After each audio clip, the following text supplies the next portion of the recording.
Hello मेरे प्यारे दोस्तों, स्वागत है आप सभी का आपके अपने पसंदीदा यूट्यूब चैनल पे, जहाँ पे आप सीखते हैं इंग्लिश के बेसिक कॉन्सेप्ट्स को। जी हाँ मेरे दोस्तों, आज द हिंदू वोकेबलरी का हमारा दूसरा सेशन है और द हिंदू वोकेबलरी के दूसरे सेशन में हम फिर से हाजिर हैं आप लोगों के लिए लेकर के 10 स्लाइड्स। 10 स्लाइड्स मतलब 10 वर्ड्स या फ्रेजेस या फ्रेजल वर्ब्स हम लोग कुछ कुछ डिस्कस कर रहे होंगे। ठीक है, चलिए आइए तो हम लोग बिना किसी समय गवाए हुए आते हैं हम लोग अपने पहले स्लाइड पे। पहले स्लाइड में पहला वर्ड है आपके सामने, वो है विकेरियस। पहले स्लाइड पे पहला वर्ड जो आपके लिए है वो है विकेरियस। विकेरियस मतलब क्या होता है? ऑन बिहाफ ऑफ अदर्स, यानी कि दूसरे के बदले में काम करने वाला या दूसरे के बदले में आने वाला, जिसको कि हम लोग कह सकते हैं कि वो सब्स्टिट्यूट है। विकेरियस क्या है? विकेरियस जो है सो एक एडजेक्टिव है। विकेरियस जो है सो एडजेक्टिव है, और वैसे भी ओ यू एस लगा हुआ वाला वो जो भी वर्ड होता है वो हमारा एडजेक्टिव होता है। जिस भी वर्ड में ओ यू एस सफिक्स लगा हुआ है, ह्यूमरस, ठीक है, वो हमारा क्या हो जाएगा? एडजेक्टिव हो जाएगा। तो सब्स्टिट्यूटेड एम्पैथेटिक ये हमारा सिनोनिम है। अगर हम बात करें एंटोनिम की, तो देखिए भाई साहब, जब ये किसी दूसरे की जगह पे आ रहा है, यानी कि हमारा पर्सनल तो है नहीं, पर्सनल है नहीं, ये क्या है हमारे लिए? ये हमारे लिए सेकेंडरी है। ये हमारे लिए क्या है? सेकेंडरी है। तो अगर हम बात करें इसके एंटोनिम्स की, तो सेकेंडरी का एंटोनिम क्या हो जाएगा भाई साहब?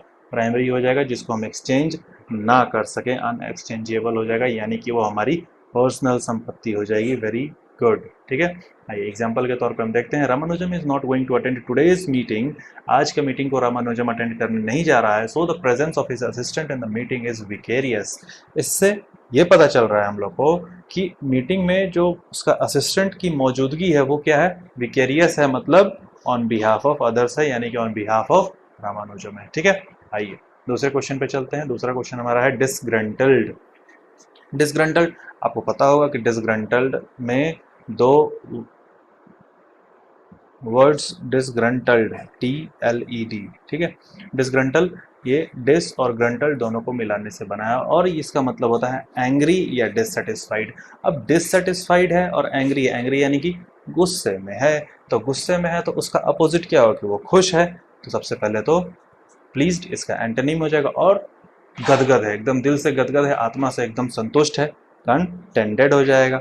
और गुस्से में है तो गुस्से में है तो इसका सिनोनिम क्या हो जाएगा? डिसकंटेंटेड, यानी कि आत्मा इसकी दुखी है भाई साहब। और डिससेटिस्फाइड यानी कि असंतुष्ट है, एग्रीव्ड। अगर एग्जांपल की बात करें तो डिसग्रंटल्ड फार्मर्स, जो किसान हमारे हैं, फार्म लॉज के खिलाफ में जो खड़े हैं वहाँ पे, वो क्या किए? उन्होंने मार्च किया रेड फोर्ट यानी लाल किला की तरफ मार्च किया। तो ये फार्मर्स क्या थे? हमारे डिससेटिस्फाइड थे, डिसकंटेंटेड फार्मर्स थे हमारे। ठीक है, आइए अगले वर्ड पे चलते हैं। अगला वर्ड है हमारा ट्रिम्युलस। ट्रिम्युलस मतलब क्या होता है? ट्रिम्युलस मतलब ट्रेमर। ट्रेमर से इस वर्ड को रिलेट करके पढ़िएगा। ट्रेमर, ट्रेमर मतलब क्या होता है? जब भूकंप आता है तो धरती जो हमारी थर थर थर थर होती है, वो क्या होता है? भूकंप के झटके, ट्रेमर्स होते हैं हमारे। ठीक है, तो ट्रेमलस मतलब शेकिंग, क्विवरिंग स्लाइटली, यानी थरथराना। थरथराना यानी कि क्या? सिनोनिम क्या हो जाएगा? Shaking, trembling, unsteady, unstable. भैया जब थरथरा रहा है तो अनस्टेडी ही है। थरथरा रहा है यानी क्या? स्टेबिलिटी नहीं है उसमें, यानी कि अनस्टेबल है।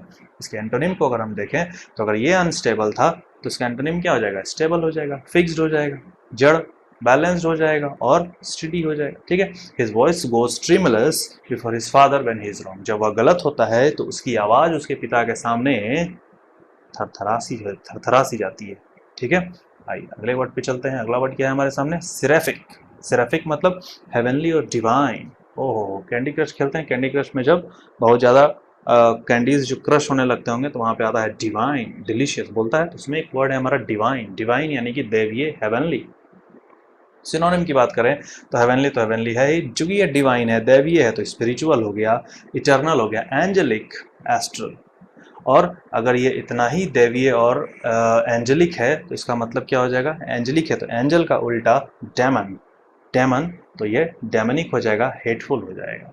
ठीक है, अगर एग्जाम्पल की बात करें तो example, the seraphic atmosphere of the room impress the Sadguru. ये सदगुरु हमारे थे, उन सदगुरु को जो डिवाइन एटमॉस्फेयर था रूम का, हॉल का, उसने उनको इम्प्रेस कर दिया। ठीक है, आइए अगले वर्ड पे चलते हैं। अगला वर्ड है हमारा प्रीची। अब प्रीची का मतलब तो ऐसे ही पता चल रहा है, प्रीचर। प्रीचर यानी कि ज्ञान देने वाला, और प्रीची यानी कि ये भी ज्ञान देने वाला, लेकिन प्रीचर ज्ञान देने वाला इंसान और प्रीची ज्ञान देने वाली बातें, एडवाइस, बट टीडीएसली यानी कि थका देने वाला, उबाऊ, तो उसकी अगर सिनोनिम्स की बात करें तो सेंटिमोनियस, मोरलाइजिंग, मोरलिस्टिक। एंटोनिम की बात करें तो अनइंटरेस्टिंग, अनइंस्ट्रक्टिव। अब बात यह है कि अगर मॉरल एडवाइस मिल रहा है तो वो क्या हो जाएगा, इंस्ट्रक्टिव होगा।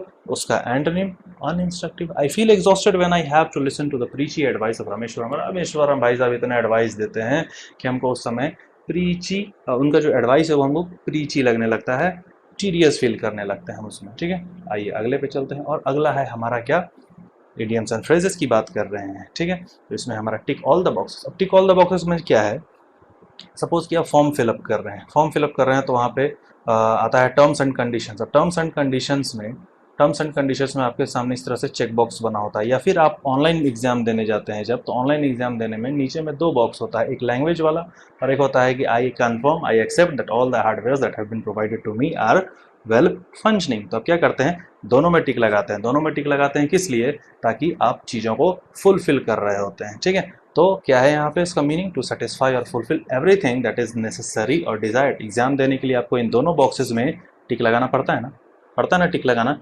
तो वही चीज़ यहाँ पे क्या है, दैट इज नेसेसरी और डिजायर्ड। ठीक है, तो उस चीज़ को सेटिस्फाई करना। तो you should tick all the boxes if you want to have complete access of this facility. अगर इस फैसिलिटी का आपको पूरा पूरा एक्सेस चाहिए तो जितने भी बॉक्सेस हैं उनको क्या करना है, टिक टिक टिक टिक टिक टिक करते चला जाना है। आइए अगले फ्रेज पे चलते हैं। Have a field day. Have a field day का मतलब क्या हुआ, to really enjoy doing something. ओ भाई साहब, फील्ड का काम था, बहुत ज़्यादा इंजॉय किए हैं। Being with my best friend for the day, दिन भर अपने बेस्ट फ्रेंड के साथ रहना जो है सो मेरे लिए फील्ड डे की तरह है। ठीक है, it's like a field day for me, ये एग्जाम्पल है इसका। ठीक है, आइए अगले पे चलते हैं। 9 days वंडर। अब भाई 4 दिन की चांदनी फिर अंधेरी रात बोलते हैं, 4 दिन की चांदनी। तो भैया 4 दिन की चांदनी और मेरी चांदनी तो हिंदी में होता है, लेकिन इंग्लिश में क्या है, ये 9 days वंडर होता है। ठीक है, ये something that is very attractive but for a very short time period. ये वही है, 4 दिन की चांदनी का मतलब हो गया 9 days wonder. She left her husband and run away with a younger man which proved to be a 9 days wonder to her. भैया वो अपने हस्बैंड को छोड़ के क्या की, भाग गई किसी यंगर इंसान के साथ। और भाग तो गई, लेकिन वो उसके लिए क्या हुआ, 9 days वंडर साबित हुआ। ठीक है, अगले पॉइंट की तरफ चलते हैं और ये हमारा फ्रेजल वर्ब। फ्रेजल वर्ब में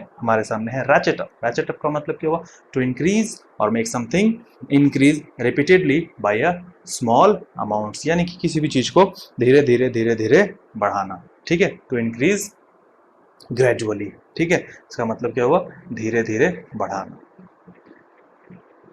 धीरे धीरे से मेरी गाना नहीं गाना है। ठीक है, ठीक है, यहाँ पे धीरे धीरे बढ़ाना। To increase or make something increase repeatedly by small amounts, छोटे छोटे मात्रा में बढ़ाते चला। तो he tried to ratchet up the pressure on me. मेरे ऊपर प्रेशर को धीरे धीरे बढ़ाने की उसने कोशिश की। किसने, उसने। ठीक है, चलो अगले पे चलते हैं। Turn to. टर्न टू का मतलब मोड़ना। मोड़ना किस चीज़ के लिए मोड़ना, पीछे मोड़ना, आगे मोड़ना नहीं। टर्न टू का मतलब हो गया टू गो फॉर हेल्प या एडवाइस, यानी कि सलाह के लिए या मदद के लिए किसी के पास जाना। I have to turn to you as I don't find anyone with me in such a situation.